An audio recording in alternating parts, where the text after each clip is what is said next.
জয়ন্তীর মা সোফার কাছে এসে আমার পাশে বসল এবং বসে আস্তে আস্তে আমার কাছে আসার চেষ্টা করল।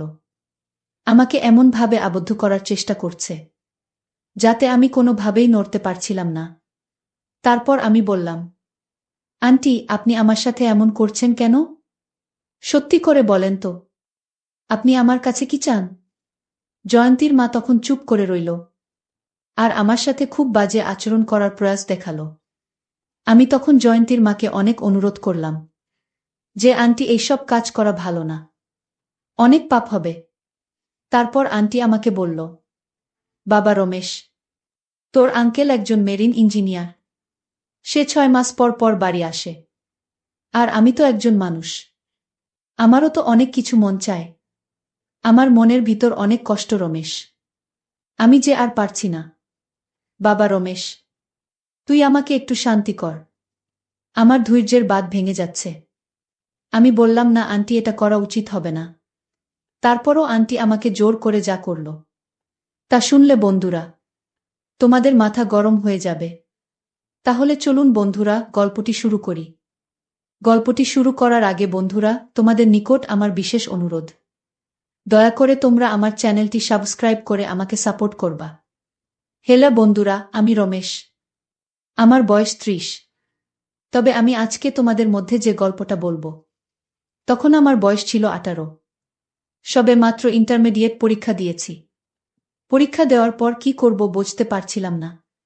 ভাবতে ভাবতে আমার এক বন্ধুর নাম সুজন, সে আমার কাছে আসলো। সে আমার কাছে এসে আমাকে দেখে তার মনে হলো আমি খুব চিন্তিত। তারপর আমাকে জিজ্ঞেস করল, কি রে রমেশ, কি হয়েছে তোর? কি নিয়ে এত চিন্তা করছিস? আমি বললাম, না রে বন্ধু, অন্য কোনো কিছু নিয়ে চিন্তা করছি না। ভাবছি ইন্টারমিডিয়েট পরীক্ষা দিয়ে দিচ্ছি, এখন কি করব? তারপর আমার বন্ধু সুজন বলল, শুন রমেশ, এই মুহূর্তে তোর যেহেতু কোনো কাজ নেই, তাহলে এক কাজ কর। আমার একটা চাচাতো বোন আছে, তুই তাকে কিছুদিন সময় দে, একটু ভালো করে পড়া। আর আমার চাচিও একজন হোম টিচার খুঁজছেন। বন্ধু সুজনের প্রস্তাবটা চিন্তা করে দেখলাম খারাপ না। যদি তাকে পড়াই, তাহলে আমার দুইটা উপকার হবে। এক হচ্ছে আমার সময় কাটবে, দুই হচ্ছে কিছু টাকাও পাব, যা দিয়ে আমার হাত খরচ চলবে। তাই বন্ধু সুজনের প্রস্তাবে রাজি হয়ে গেলাম। প্রথম দিন সুজনই নিয়ে গেল ওর চাচির বাসায় আমাকে। গুলশানে জয়ন্তীদের বাসা, সুন্দর 4তলা বাড়ি। ওরা বেশ বনেদি বড়লোক, দেখলেই বোঝা যায়। গেটের সামনে বেশ বড় একটা জামরুল গাছ। ঢাকা শহরে জামরুল গাছ সচরাচর দেখা যায় না। গেটে দারোয়ান ছিল। সুজনকে দেখে দরজা খুলে দিল।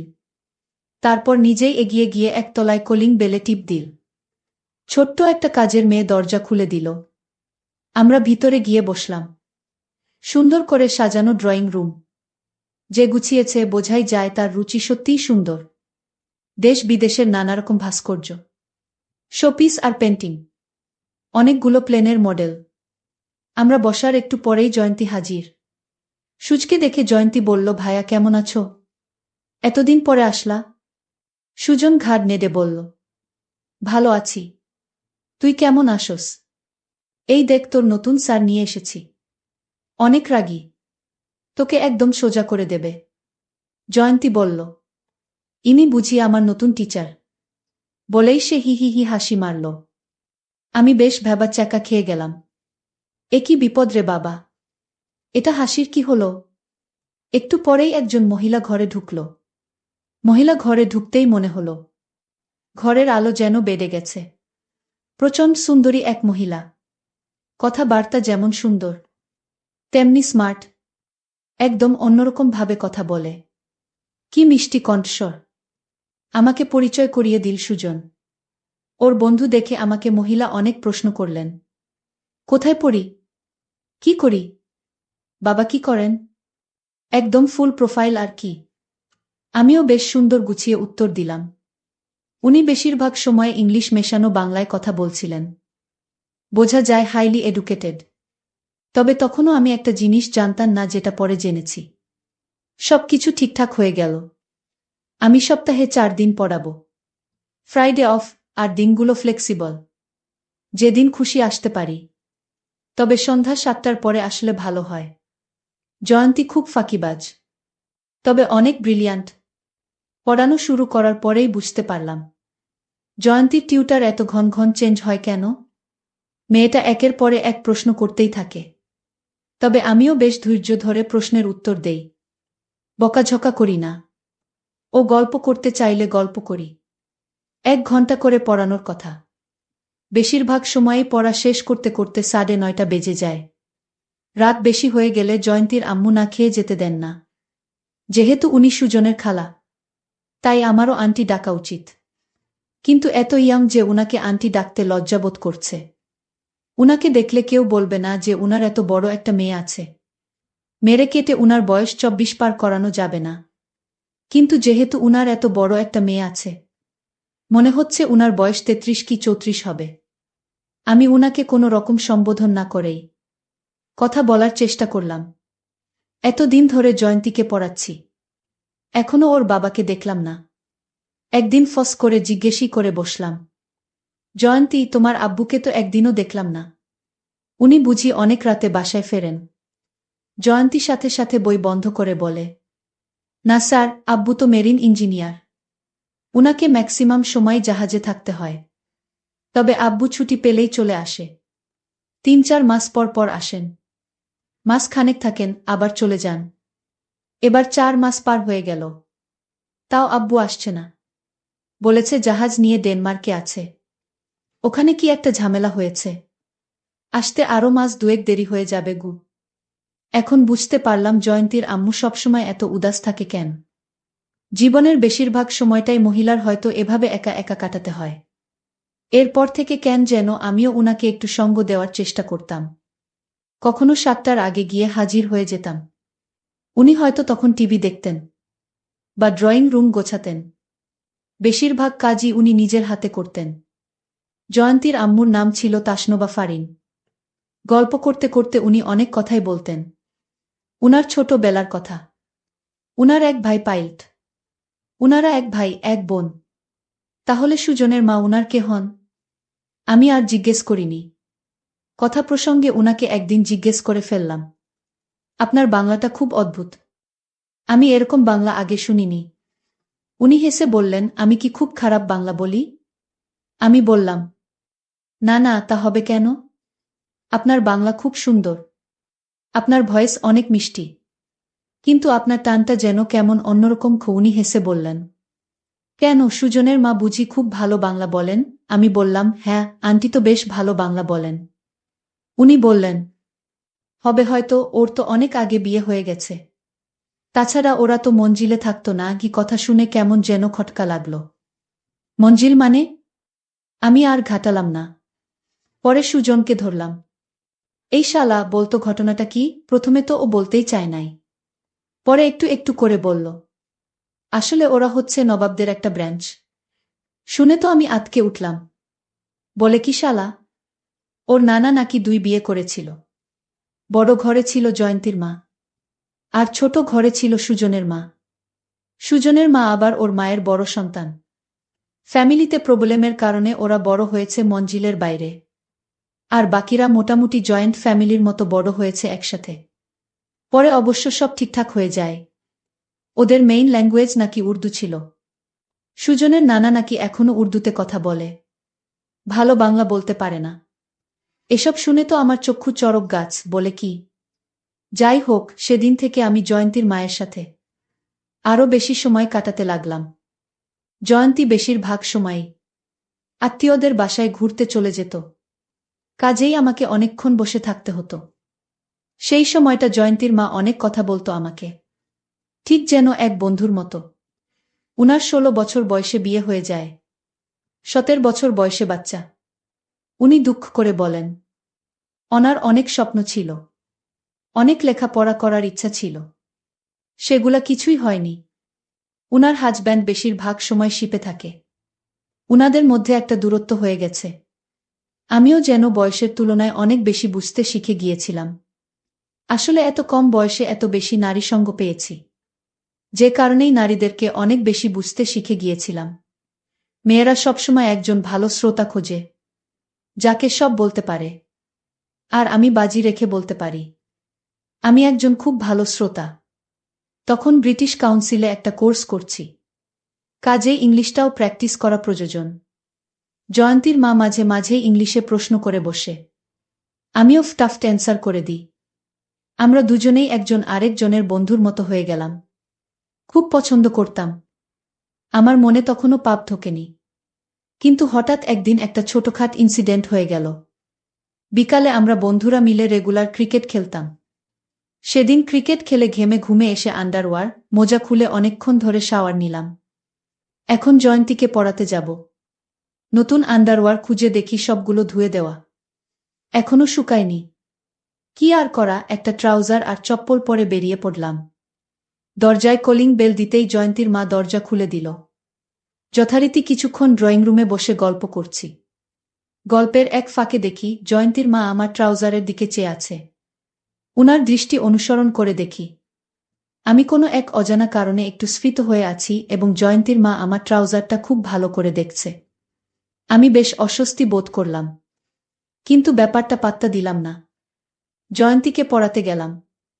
আমি চা কফি কিছু খাই না, তাই জয়ন্তীর আম্মু হয় আমাকে বাদাম পেস্তা মেশানো লস্যি পাঠাত, নয়তো ফালুদা।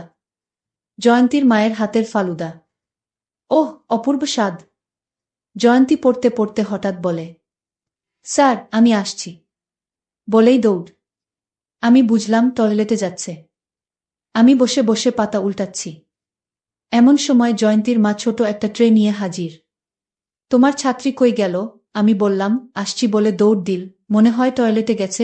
জয়ন্তীর মা ট্রে এনেছে, তার মানে মনে হয় ছোট কাজের মেয়েটা অসুস্থ। এই নাও তোমার ফালুদা আর শরবত। আমি কি মনে করে উনাকে হেল্প করতে গিয়ে হাত বাড়িয়ে ট্রে ধরতে গিয়ে উল্টে দিলাম গ্লাসটা। নিছক দুর্ঘটনা, কিন্তু গ্লাস উল্টে পড়ল উনার শাড়ির উপর। উনি লাফিয়ে সরে যেতে গিয়ে গ্লাস ফেলে দিলেন মেঝেতে। ঝনাত করে গ্লাসটা ভাঙল, শেষে বাটিটাও। জয়ন্তী দৌড়ে আসল। আমার মুখটা লজ্জায় কাচুমাচু। জয়ন্তীও এসে গেছে। ও দরজার কাছে দাঁড়িয়ে হি হি করে হাসছে। জয়ন্তীর মায়ের শাড়িতে লেগেছে। উনি পিছিয়ে গিয়ে বললেন, তোমরা ড্রয়িং রুমে গিয়ে বসো, আমি এটা পরিষ্কার করে দিচ্ছি। দেখো পা কাটে না যেন। আমি আর জয়ন্তী গিয়ে ড্রয়িং রুমে বসলাম। আমার বেশ খারাপ লাগছিল। সরি বলা উচিত। আমি বললাম, জয়ন্তী তুমি একটু একা একা পড়, আমি তোমার আম্মুকে সরি বলে আসি। আমি ওর আম্মুর রুমের সামনে দাঁড়িয়ে নক করতে যাব। এমন সময় দেখি রুমের দরজা আধখানা খোলা, আর উনি এমন অবস্থায় আছেন যা দেখে আমার চোখ মুজে গেল। আমার সাথে চোকাচোকি হয়ে গেল। আমি যে কি ভীষণ লজ্জা পেলাম, কিন্তু জয়ন্তীর মা বোধহয় লজ্জা পায়নি, বরঞ্চ একটা ছোট্ট হাসি উপহার দিল। এই হাসিতে কি ছিল জানি না, তবে কেন যেন মনে হয় আমন্ত্রণের হাসি। জয়ন্তীর মার হাসির মধ্যে কেন জানি আমার মনে হচ্ছে অন্য রকম রহস্য লুকিয়ে আছে। জয়ন্তীর মার কাছে আর ক্ষমা চাইতে পারলাম না। আমি লজ্জায় জয়ন্তীর মার কাছ থেকে চলে আসলাম। জয়ন্তীর মা বেশ কিছুক্ষণ পরে এসে বলল, তোমাদের রুম পরিষ্কার হয়ে গেছে, চাইলে যেতে পারো। আমি উনার দিকে তাকাবার সাহস পাচ্ছিলাম না। আমি সেদিনের মতো পড়ানো শেষ করে বাসায় চলে আসলাম। পরদিন যাব না করেও কি মনে করে 7টার আগেই হাজির। জয়ন্তীর মা যথারীতি দরজা খুলে দিল। আজকে গেটে দারোয়ানকে দেখলাম না, হয়তো কোনো কাজে পাঠিয়েছে। আজকে জয়ন্তীর মা একটা অফ হোয়াইট শাড়ি পরেছেন, অপূর্ব সুন্দরী লাগছে, যেন সত্যিকারের এক রাজকুমারী। একটু কি সেজেছেও? হ্যাঁ তাই তো, মনে হচ্ছে জয়ন্তীর মাকে আজকে একটু রোমান্টিক লাগছে। জয়ন্তীর মার অপূর্ব চেহারা, দেখতে অনেক আবেদনময়ও বটে। হয়তো বয়সের জন্য একটু চর্বি জমেছে। আমি খানিকক্ষণ অপলক দৃষ্টিতে দেখলাম, তারপরে ড্রয়িং রুমে গিয়ে বসলাম। জয়ন্তী বাসায় নেই। ওর মা বলল, আজকে ও নানা বাড়ি থাকবে। আমার বুক দূর দূর করে কাঁপছিল। তবু আমি সোফাতে বেশ স্বাভাবিক হয়ে বসার চেষ্টা করলাম। অন্যদিন জয়ন্তীর মা আমার অপোজিটের সোফাতে বসে, আজকে আমার পাশে বসেছে। উনার এখান থেকে হালকা একটা পারফিউমের গন্ধ বাতাসে ভেসে আসছে। আমি আচ্ছন্ন হয়ে যাচ্ছি কোনো এক অজানা নেশাতে। আজ যে কথাই বলছো না, কি হয়েছে তোমার? আমি নিজেকে স্বাভাবিক রাখার চেষ্টা করেও পারছি না। জয়ন্তীর মার দিকে চোখ তুলে তাকাতেও পারছি না। দর দর করে ঘামছি। তুমি সুস্থ আছো তো, বলেই উনি আমার কপালে হাত দিয়ে পরীক্ষা করার চেষ্টা করলেন। সারা শরীরে যেন বজ্রপাত হয়ে গেল। উনি আমাকে খুব ভালো করে পরীক্ষা করে বললেন, একই তোমার তো জ্বর নেই, তাহলে ঘামছ কেন? আমি এবার মুখ তুলে তাকালাম। আমার চোখ হয়তো লাল হয়ে গিয়ে থাকবে। মুখ, কান, নাক সব দিয়ে আগুন বেরোচ্ছে। আমার হাত কাঁপছে। একই হতে যাচ্ছে। জয়ন্তীর মা টেবিল থেকে টিস্যু নিয়ে আমার ঘাম মুছে দেওয়ার জন্য কাছে এল। একদম কাছে, যেখান থেকে উনার নিঃশ্বাসের শব্দ শোনা যাচ্ছিল। আমি আস্তে আস্তে পিছু হবার চেষ্টা করলাম। তারপরও কোনো কাজ হলো না। জয়ন্তীর মা সোফার কাছে এসে আস্তে আস্তে আমার পাশে বসল এবং বসে আস্তে আস্তে আমার কাছে আসার চেষ্টা করল। আমাকে এমনভাবে আবদ্ধ করার চেষ্টা করছে যাতে আমি কোনোভাবেই নড়তে পারছিলাম। তারপর আমি বললাম, আন্টি, আপনি আমার সাথে এমন করছেন কেন? সত্যি করে বলেন তো, আপনি আমার কাছে কি চান? জয়ন্তীর মা তখন চুপ করে রইল আর আমার সাথে খুব বাজে আচরণ করার প্রয়াস দেখালো। আমি তখন জয়ন্তীর মাকে অনেক অনুরোধ করলাম যে, আন্টি, এইসব কাজ করা ভালো না, অনেক পাপ হবে। তারপর আন্টি আমাকে বলল, বাবা রমেশ, তোর আঙ্কেল একজন মেরিন ইঞ্জিনিয়ার। সে 6 মাস পর পর বাড়ি আসে। আর আমি তো একজন মানুষ। আমারও তো অনেক কিছু মন চায়। আমার মনের ভিতর অনেক কষ্ট রমেশ। আমি যে আর পারছি না। বাবা রমেশ, তুই আমাকে একটু শান্তি কর। আমার ধৈর্যের বাঁধ ভেঙে যাচ্ছে। আমি বললাম, না আন্টি, এটা করা উচিত হবে না। তারপরও আন্টি আমাকে জোর করে বাজে কাজ করাতে বাধ্য করেছিল। তারপর আমি যখন কোনোভাবেই রাজি হচ্ছিলাম না, তারপর আন্টি আমাকে বলল, রমেশ, আজকে তুই যদি আমাকে খুশি করতে পারস, তাহলে এই দেখ, এখানে 50,000 টাকার একটি বান্ডেল আছে। এই সবগুলো টাকাই আমি তোকে দিয়ে দিব। কি বলবো বন্ধুরা, টাকার লোভ, বড় লোভ। আর তাছাড়াও আমি তখন মাত্র ইন্টারমিডিয়েট পরীক্ষা দিয়েছে। এই সময় আমার টাকাটার খুবই প্রয়োজন ছিল। তারপর বন্ধুরা টাকার লোভে পড়ে আমি জয়ন্তীর মার সাথে বাজে কাজ করতে রাজি হয়েছিলাম। কি বলবো বন্ধুরা, যদিও জয়ন্তীর মার বয়স একটু বেশি, তারপরও কি বলবো বন্ধুরা তোমাদেরকে, উনার এত পাওয়ার যা দেখে আমি সত্যি বিস্মিত হয়ে গিয়েছিলাম। এরপর থেকে প্রায় প্রায় জয়ন্তীর মা টাকার লোভ দেখিয়ে আমাকে দিয়ে এই কাজটি করাতো। পরিশেষে আমি তোমাদেরকে বলবো, বন্ধুরা, তোমরা যারা বউকে রেখে বেশি দিন দূরে থাকো, তোমরা তোমাদের স্ত্রীর প্রতি খুব ভালো করে খেয়াল রাখার চেষ্টা করবা। আর তাছাড়াও তোমরা বউকে রেখে দূরে থাকার চেষ্টা কম করবা। কারণ সর্বদাই স্বামী স্ত্রী একসাথে থাকলে স্বামী স্ত্রীর মধ্যে মহব্বত বাড়ে। আর পরকীয়ার মতো ঘৃণ্যতম কাজে শয়তান কখনো প্ররোচনা দিতে পারে না। বন্ধুরা, আজকে এই পর্যন্তই। আবারও আসবো তোমাদের মধ্যে নতুন কোনো গল্প নিয়ে। গল্পটি যদি তোমাদের ভালো লাগে, তাহলে একটি লাইক দাও। প্রতিদিন আমি তোমাদেরকে বাস্তব জীবনের একটা করে নতুন গল্প উপহার দিব। তাই তোমাদেরকে অনুরোধ করে বলছি, তোমরা যদি এই রকম ধরনের ইন্টারেস্টিং গল্প পেতে চাও, তাহলে দয়া করে তোমরা আমার চ্যানেলটি সাবস্ক্রাইব করো। পরিশেষে তোমাদের সকলের সুস্বাস্থ্য কামনা করি। ভিডিওটি দেখার জন্য তোমাদের সকলকে অসংখ্য ধন্যবাদ। হ্যালো বন্ধুরা, এটি আমার নিজের জীবনের কাহিনী। লিখতে গিয়ে যদি কোনো ভুল ত্রুটি হয় তো ক্ষমা করে দেবেন। আমার নাম আদিত্য দাস, বয়স 28। বিধবা মার সন্তান। মার নাম বুলি দাস। বয়স 50 বছর। আমার বাবা মারা গেছে আজ থেকে 16 বছর আগে। তখন আমি 12 বছরের ছোট ছেলে। বাবা তার ও 3 বছর আগে থেকে বিছানাসজ্জা। আমাদের বাড়ি পশ্চিমবঙ্গের জলপাইগুড়ি শহরে। জয়েন্ট ফ্যামিলি হলেও আমরা আলাদা বাড়িতে থাকি। আমাদের 2টি ঘর, সাথে রান্নাঘর আর বাথরুম। ছোট থেকেই মা বাবার সাথে ঘুমাতাম, তাই বড় হয়েও এই অভ্যাসটা রয়ে গেছে। মা আর আমি এক ঘরেই থাকি আর আরেকটা ঘর এমনি স্টোর রুম এর মতো করে পড়ে আছে। আমি ব্যাংক এমপ্লয়ি, তো সংসার ভালো মতোই চলে যায়। আমার হাইট 5 ফুট 7 ইঞ্চি। যোগা করি, তাই অ্যাথলেটিক বডি। সাথে মোটামুটি ভালো একটা আছে। আমার পারদর্শী গার্লফ্রেন্ড ছিল বলে।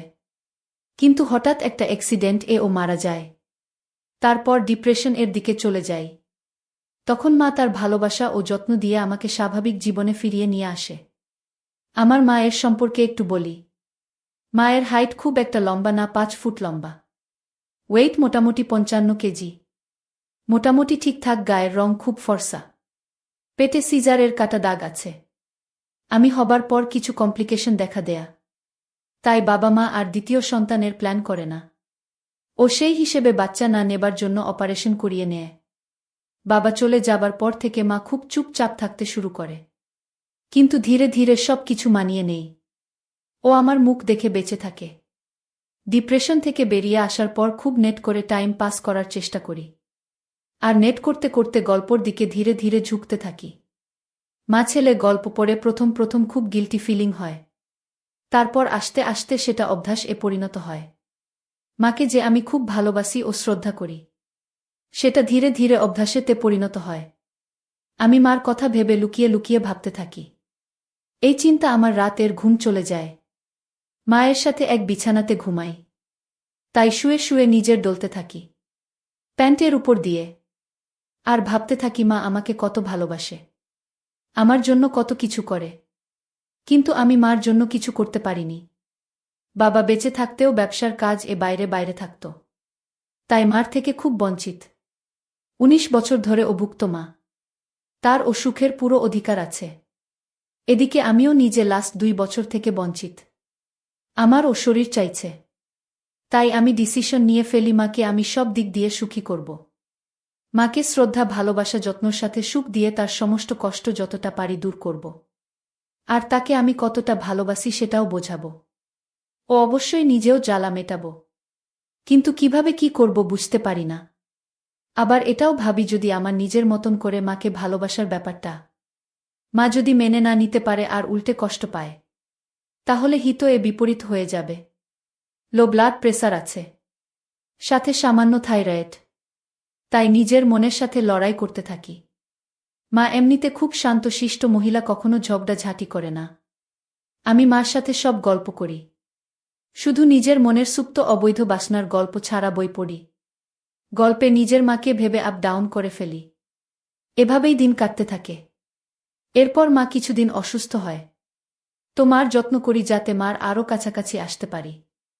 মা আমার যত্ন দেখে বলে আমি অনেক দায়িত্বশীল হয়ে গেছি। শুনে খুব খুশি হই।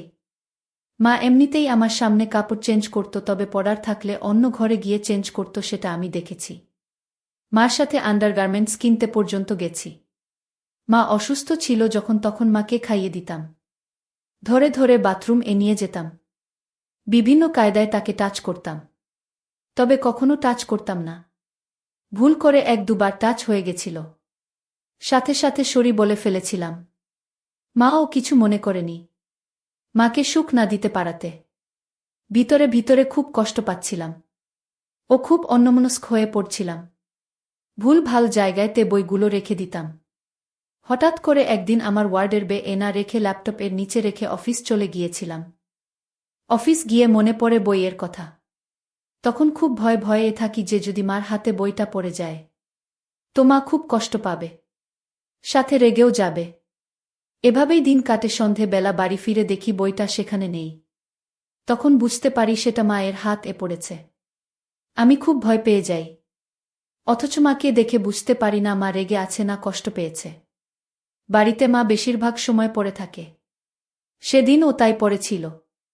কোনো পরে রাত ঘুমায় না মা। মাকে একবার দেখেছিলাম, যখন মা স্নান করে এসে কাপড় ছাড়ছিল। মা ভেবেছিল আমি ঘুমিয়ে আছি, তাই বিছানার থেকে একটু দূরে কাপড় ছাড়ছিল। আমি মায়ের দেখতে পেয়েছিলাম, আর হালকা দেখতে পেয়েছিলাম। এটা বুঝেছিলাম মার মাঠের উপর হালকা ঘাস পাতা আছে, খুব বেশি নেই। সেদিন শাবল আপ ডাউন করে সবচেয়ে বেশি বেরিয়েছিল আমার মুসল থেকে। আমার বের হতে এমনিতেই টাইম লাগে, তবে সেদিন একটু বেশি টাইম লেগেছিল। শুতে যাব এমন সময় মা হঠাৎ করে বলল, বাবু তোর সাথে আমার কিছু কথা আছে কি? আমি তখন ভয়ে ভয়ে বলি, কি বলো মা? তখন মা বলেছি, বাবু আমাদের স্টাডি টেবিলে বাড়ির যে ল্যাপটপ আছে তার নিচে আজকে একটা বই পেয়েছি। গল্প সব, তুই এগুলো পড়িস? আমি খুব লজ্জা পেয়ে যাই ও বলি হ্যাঁ মা, কখনো কখনো। তখন মা একটু রেগে বলে, কেন বাবু, এত বাজে বই কেন পড়িস? আমি একটু পরে দেখেছি, তবে পুরোটা পড়তে পারিনি। এত মা ছেলের কাহিনী, কতদিন ধরে এগুলো পড়িস? তখন আমি বলি গত 1 বছর থেকে প্রায় রেগুলার পড়ি। তখন মা বলে, অন্য গল্প হলেও চলে, কিন্তু তুই তো শুধু মা ছেলের গল্প পড়িস, যেটা খুব খারাপ ব্যাপার। আমি তখন বলি মা, প্রথম প্রথম আমার খুব গিল্টি ফিলিং হতো, বাট পরে অভ্যাস পরিণত আর মা ছেলের গল্প পড়েই আমি হই। তখন সেই কথা শুনে মা একটু কান্না করে আর বলে, শেষ পর্যন্ত মা ছেলের গল্প। আমি মাকে সান্ত্বনা দিই আর একটু সাহস নিয়ে বলি, মা আমি তোমাকে নিজের থেকেও বেশি ভালোবাসি, কিন্তু কি করব মা, নিষিদ্ধ জিনিসের প্রতি আকর্ষণ একটু বেশি হয়। আমাকে ভুল বুঝো না তুমি। মা তখন বললে, তুই আমার কথা ভাবিস ওইসব গল্প পড়ে? তখন আমি বলি, মা আমার মনে যত চিন্তা সব তোমাকে ঘিরে, সেটা ভালো হোক বা খারাপ, আমার প্রথম ভালোবাসা তুমি। মা এই কথা শুনে রাগ করে খুব জোরে চেঁচিয়ে উঠে, তারপর অঝোরে কান্না শুরু করে। আমি কি করব বুঝতে পারি না, তাই চুপচাপ ঘরের থেকে বেরিয়ে যাই। রাত 3টার দিকে মা ঘরের থেকে বেরিয়ে আমাকে ডেকে ঘরে আসতে বলে। আমি প্রথমে আসতে চাই না, কিন্তু শেষ পর্যন্ত মার জোরাজোরিতে ঘরে ফিরে আসি।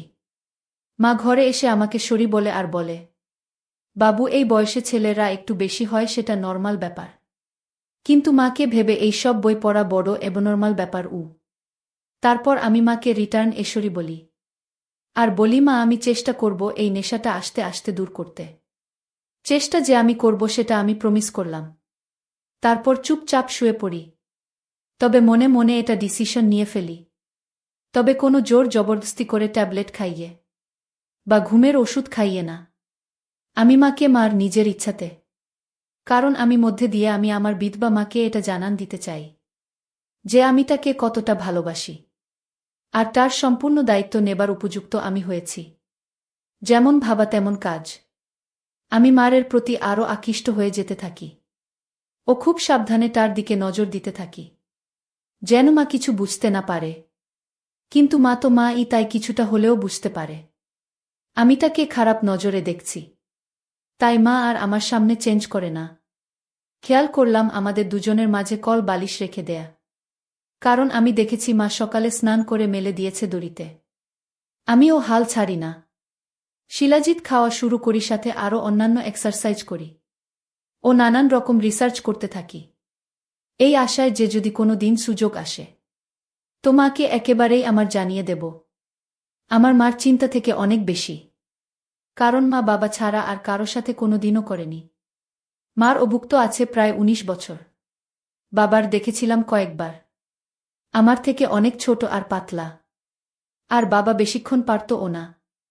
4 মিনিট এই শেষ হয়ে যেত। আমার এমনিতেই ধরে রাখার ক্ষমতা ভালো, কিন্তু আমি চাই আমার ধরে রাখার ক্ষমতা এতটা বেড়ে যায় যেন সুযোগ আসলে মাকে একবার সন্তুষ্টি ও কাহিল দুটোই একসাথে করতে পারি। এই ভেবে ডাক্তারও দেখাই ও পরামর্শ অনুযায়ী চলতে থাকি, আর আপ ডাউন করা অনেক কমিয়ে দিই। যদি সম্ভব এর সুযোগ আসে তার আগে আপ ডাউন করলে হোল্ডিং পাওয়ার আরও বেড়ে যায়। সেই হিসেবে চলতে থাকি। মার সাথে খুব নরমাল থাকার চেষ্টা করি, কিন্তু আগের মতো আর মার সাথে গল্প করি না। অতিরিক্ত বাড়িয়ে দিই, তবে আপ ডাউন খুব কম করতে শুরু করি ও ধীরে ধীরে বুঝতে পারি আমার ধরে রাখার ক্ষমতা প্রায় দ্বিগুণ হয়ে গেছে। এভাবে চলতে চলতে 3 মাস পেরিয়ে যায়। আর মার 51তম জন্মদিনের 2 দিন আগে মা আমাকে হঠাৎ করে জিজ্ঞেস করে যে আমার কি হয়েছে যে আমি আর আগের মতো মার সাথে গল্প করি না। তখন মাকে বলি, মা আমার কাজের চাপ একটু বেড়েছে, তাই সময় বের করতে পারছি না। এটা শুনে মা একটু উদাস হয়ে যায়।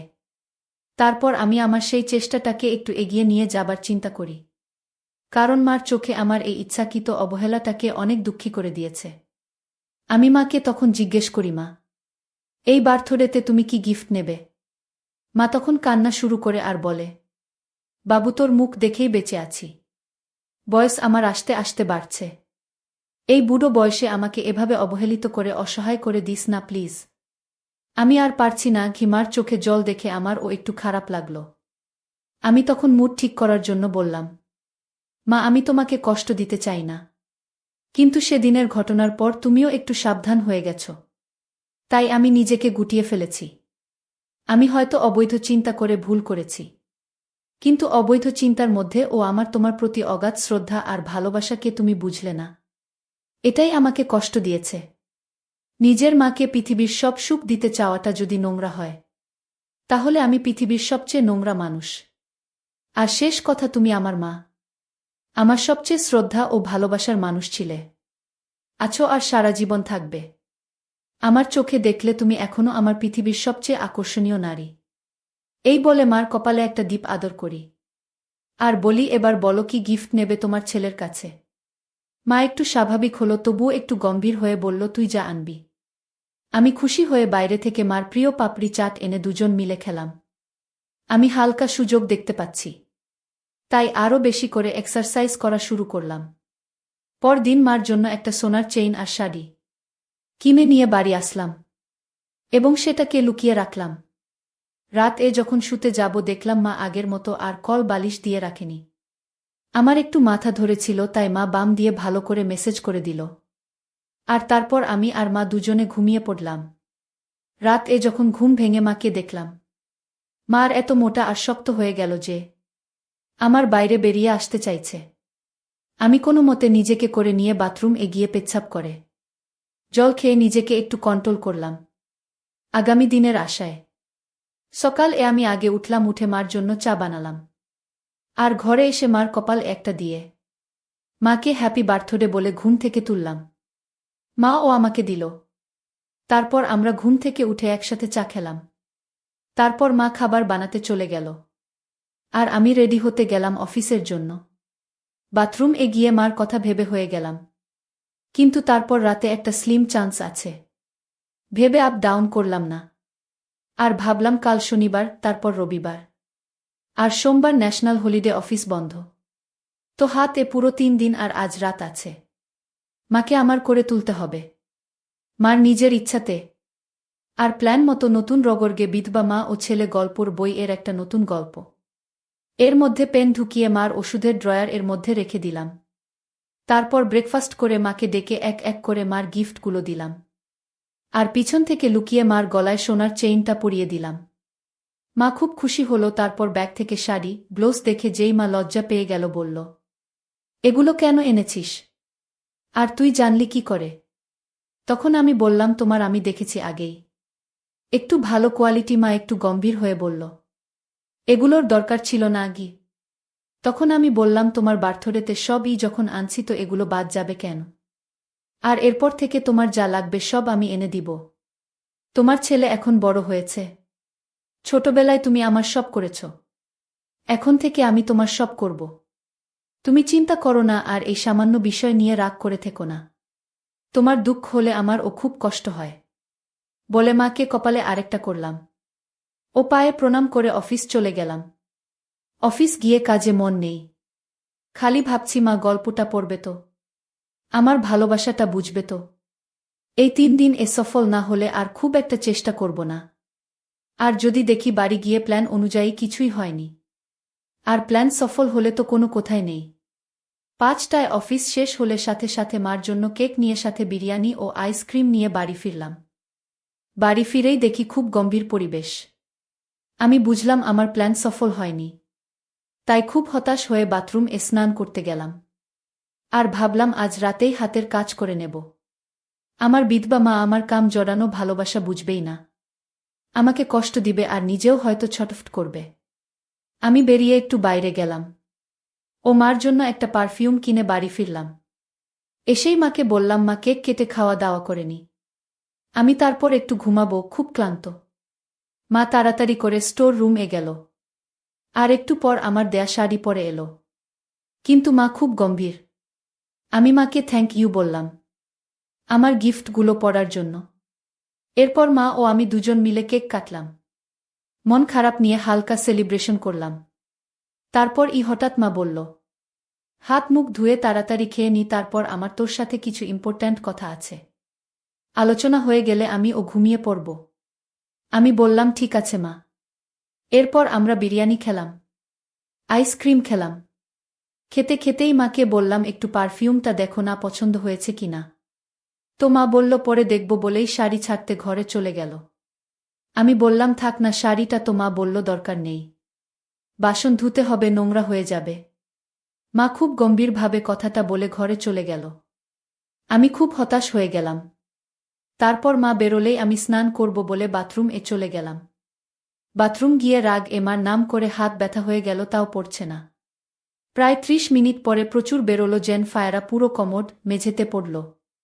আমি অবাক হয়ে ভাবতে লাগলাম, এতদিন না কিছু করার পরেও এত টাইম লাগলো বেরোতে।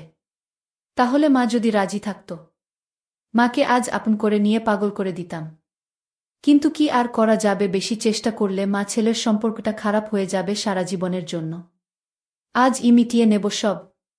স্নান করে বেরিয়ে ঘরে গিয়ে চেঞ্জ করে একটা স্যান্ডো গেঞ্জি পরে শোবার জন্য রেডি হলাম। এত বেরোনোর পর জেন চাহিদাটা বেড়ে গেছে। মা ও স্নান করে বাথরুম থেকে পুরো রেডি হয়ে বের হলো। ফলে আমার আর কিছু দেখা হলো না। আমি বালিশ রেডি করলাম, মশারি টাঙাতে যাব, দেখলাম মশারির দড়ি ছিঁড়ে গেছে। তাই সেটা বাদ দিলাম। এবার মা সব বন্ধ করে ঘরে এলো, জলের জগ ও গ্লাস নিয়ে, যেমনটা রোজ এনে। তারপর মেইন দরজা বন্ধ করে ঠাকুর প্রণাম করে সোজা বিছানায় এসে বসল। আর আমাকে বলল বসতে। আমি ভয় ভয় নিয়ে বসলাম। তারপর মা আমাকে একটা জোরে চড় মারল আর বলল, বাবু, আমি ভাবতে পারিনি তুই এতটা খারাপ হয়ে গেছিস। সেদিনের ঘটনার পর নিজেকে আমার কাছ থেকে সরিয়ে নিলি। এখনো রোজ মা ছেলে গল্পগুলো পড়িস। আমাকে কথা দিয়েছিলি এগুলো বন্ধ করবি। এগুলো পাপ। আজকে সকালে ব্রেকফাস্টের পরের ওষুধ খেতে গিয়ে দেখি ড্রয়ার এসেই বই পড়ছিলিস নিশ্চয়। আমি রাগের চোটে 2 গল্প পড়লাম। প্রথমটা একটু ঘৃণায়, কিন্তু পরেরটা নিজের ইচ্ছাতে। আমি দেখতে চাইছিলাম কি এমন পাস এই বইগুলো পড়ে। তারপর বুঝলাম তুই বসে এগুলো পড়িস। এবার মাথার দিব্যি দিয়ে বল, কেন এগুলো পড়িস? কি ভাবিস আর ছাড়তে কেন পারছিস না? বলেই মা কাঁদল অল্প। তারপর আমি মাকে বলতে শুরু করলাম, মা, আমি এই বইগুলো পড়া বন্ধ করতে চেয়েছিলাম কিন্তু পারিনি। আমি এগুলো পড়ে শিহরিত হই। পিতা চলে যাবার পর থেকে তুমি আমাকে যখন যত্ন নিতে, তখন থেকেই তোমার প্রতি আমি আকৃষ্ট হই। পিতাকে আমি ভালোবাসলেও ওর সাথে কখনো কিছু করার সুযোগ হয়নি। মিথ্যে কথা বললাম, তোমার প্রতি আমার ভালোবাসা থেকেই এই ভাব সৃষ্টি হয়। আর আমি ভাবতে থাকি মাকে সবরকম সুখ দেবার দায়িত্ব শুধু আমার। আমি তোমারই অংশ, তাই আমার উপর তোমার সবচেয়ে বেশি অধিকার। তোমার উপর ও আমার সবচেয়ে বেশি অধিকার। আমি তোমাকে নিজের থেকে বেশি ভালোবাসি, শ্রদ্ধা করি, তাই তোমার মানসিক সুখ দেবার দায়িত্ব আমার। এটা আমার নিখাত ভালোবাসা ছাড়া আর কিছু না। মা তখন বলে, কি আমাকে নিয়ে সুখের কথা ভাবিস আর হাতের কাজ করিস? আমি তখন বলি, আগে হাতের কাজ করতাম, রোজ দিন 3 বার বই পড়ে তোমার কথা ভেবে। কিন্তু এখন বই পড়া বেড়ে গেছে, কিন্তু হাতের কাজ খুব কম করি। আর হ্যাঁ, তোমাকে ছাড়া কারো কথা ভাবি না। এটা আমার ভালোবাসা, কিন্তু তুমি না বুঝলে কে বুঝবে, ভগবান জানে। মা বলেছি, বাবু, এটা তো পাপ। লোকে জানলে কি হবে ভেবে দেখ। আমি সাথে সাথে বললাম, মা গো, কেউ কোনোদিন জানবে না। আমি তোমাকে যেমনটা শ্রদ্ধা করতাম তেমনটাই করব। তুমি আমার মা ছিলে আর মাই থাকবে। আমাকে বড় করতে তুমি অনেক কষ্ট করেছ। এবার তোমার যত্ন নেবার দায়িত্ব আমার। 16 বছরের উপরে হয়ে গেল, বাবা নেই। তুমি কারো কাছে যাওনি, আমি জানি। আমিও 28 বছর থেকে অভুক্ত, মা গো। আমার জীবনের সব শুরুতে তুমি থাকো, মা। আমাকেও একটা সুযোগ দাও। যতদিন তোমার খিদে আছে আমাকে আপন করে নাও। আমার ভালোবাসাকে এভাবে হারতে দিও না। মা তখন ফুপিয়ে ফুপিয়ে একটু কাঁদল, তারপর বলল, বাবু, আমাকে অসহায় করে দিস না। তোর ভালোবাসা হারবে না, কিন্তু এর পরে সব আগের মতো থাকবে তো? আমি মার হাত ধরে বললাম, তোমার ছেলে তোমারই থাকবে। তুমি আমার পরম পূজনীয় মাই থাকবে। তো মা বলল, জানালা বন্ধ করে পর্দাগুলো নামিয়ে দে আর এসিটা চালিয়ে দে। আমি তাই করলাম। এবার মা লাইটটা অফ করতে বললে আমি বললাম, থাক মা। মা বলল, লজ্জা লাগছে। আমি বললাম, ওটা আমি সামলে নেব, তুমি শুধু অনুমতি দাও। মা তখন হালকা কাঁদল আর বলল, আমাকে আপন করে ভালোবাসা দে বাবু। আমিও বড় অভাগী রে, 19 বছর থেকে অভুক্ত। আমি সাথে সাথেই মাকে একটা প্রণাম করলাম পা ধরে। মা অবাক হলো, বলল, এটা কেন? আমি বললাম, তুমি আমার সবচেয়ে শ্রদ্ধার পাত্র। নতুন কিছু শুরু হচ্ছে, তোমার থেকে অনুমতি নিলাম। ভুল হলে ক্ষমা করে দিও বলে মার কপালে দিলাম।